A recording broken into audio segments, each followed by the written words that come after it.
Hey there, tiktakers. We know that horror movies based on real-life events can be scarier than purely fictional ones. This makes sense, since we think that what happens in the movie could actually happen to us. And so today we want to share with you another story of a real-life serial killer. Throughout history, there have been many criminals who have taken advantage of their professions to carry out their horrible acts. Such is the case of the nurse Kristen Gilbert, who could be behind the murder of dozens of patients. Gilbert is her married surname. She was born as Kristen Heather Strickland on November 13, 1967. She was the oldest of the two daughters of Richard, an ex-soldier and engineer, and Claudia, a teacher. Together, they formed a normal and peaceful home. Until the birth of her sister, Kristen was a kind and polite girl with no issues. However, when she stopped being the center of attention for her parents, her personality changed. She would lie all the time and steal things from her sister or friends.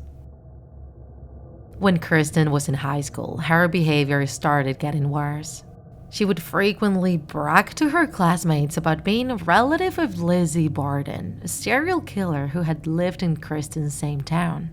She looked for attention and showed rebelliousness, although this is common in practically all teenagers. Moreover, according to the people that interacted with Kristen throughout her life, whenever she was irritated for any reason, she would start threatening about ending her own life. Some of her ex-partners from her teenage years said she was manipulative and obsessive. In 1984, Kristen graduated and started studying pre-medicine. 2 years later, she had psychological problems and changed faculties. Her IQ was high and she was an outstanding student, so in 1988 she got her nursing degree. That same year, she got married to Glenn Gilbert. They say her first murder attempt happened in 1987. Kristen was working for a woman who had a son with cognitive impairment, and her job was to bathe the boy. In precisely one of the days when Kristen was in charge of the boy, when the mother got home, she found that her son had 60% of his body burned with hot water. Kristen simply affirmed that she didn't know how the water could have come out so hot, and they couldn't prove that what she did was intentional. However, the mother of the boy was sure that Kristen had burned her son on purpose. In 1989, once Kristen had finished her studies, she got a job at the Veteran Affairs Medical Center in Northampton, Massachusetts. To her co-workers, she was someone committed and competent in her job, and also stood out thanks to how well she managed herself in emergencies. However, once she started working the night shift, many patients started dying. The mortality rate in the center tripled after Kristen started working there.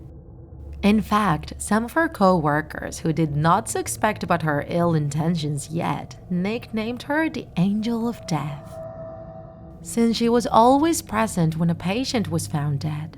However, several years had to pass before someone reported her.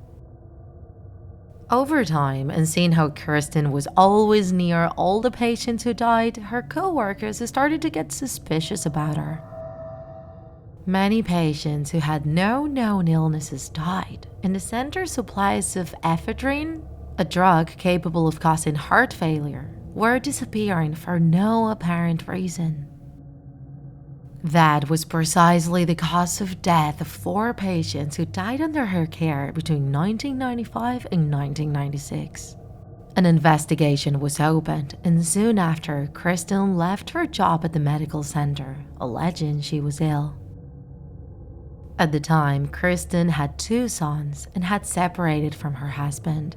She also started a relationship with the security guard of her former job, James Perrault. Because of that, the police interviewed him, and from then on, during his shifts, the medical center received many bomb threats.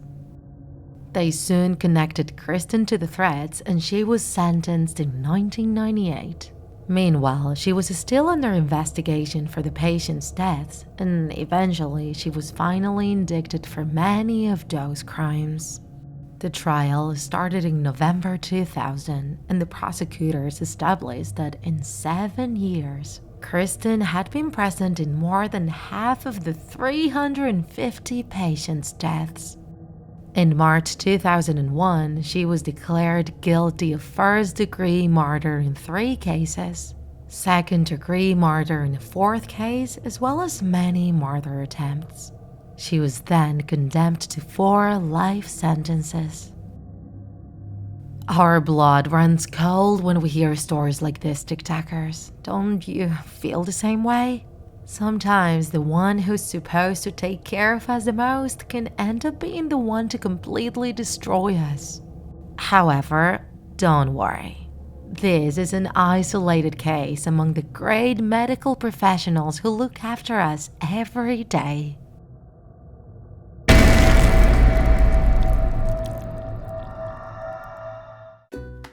If you enjoyed this video, don't forget to like it, and if you want to see more Draw My Life videos, subscribe to our channel. See you in the next episode!